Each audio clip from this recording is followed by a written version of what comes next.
may mga bisita tayong nandun, mga kapitbahay ko nandun, magaganda at mga pogi, lahat yon nandun silang lahat. Mga pinsan ko, halos lahat nandun, mga Riposposa, De La Peña, Orhel, at madami pang iba't ibang apelyado nandun. Siyempre, sobrang saya! Babe! For Karakawari and Jelly, ano masasabi niyo dito sa komunidad niyo sa Lumang Chile?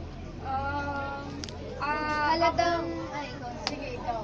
Ano po, kung saan lumaki sila, halatang parang family na kagad sila, yung turing nila sa isa't isa.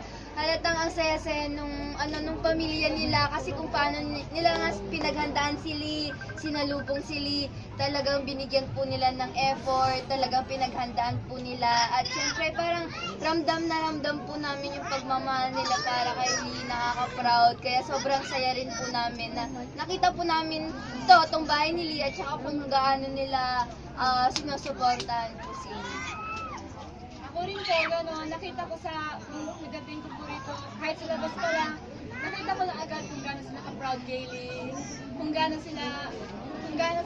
paano yung pagmamahal nila kay Lee, as in sobra-sobra. Talagang lahat, binigyan nila ng oras para sa mga nandito, sa lahat, sa mga efforts nila, talagang pinaghandaan nila. Nakaka-proud ko talaga.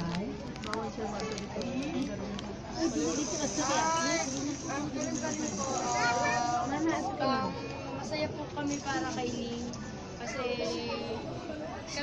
dati kami rin po, proud din po kami sa kanya at saka marami po kaming nalaman po sa kanya, yung mga achievements niya po at saka sa family niya talagang mahal na mahal po nila si Ling. Ayaw kasi nilang maniwala eh. O, ayan na yung ano. Naniniwala na kami. Ano kayo ngayon na. Proud na proud talaga ako sa mga award, kala nyo. Best in noisy, best in noisy. Uy, grabe ko Most sa noisy.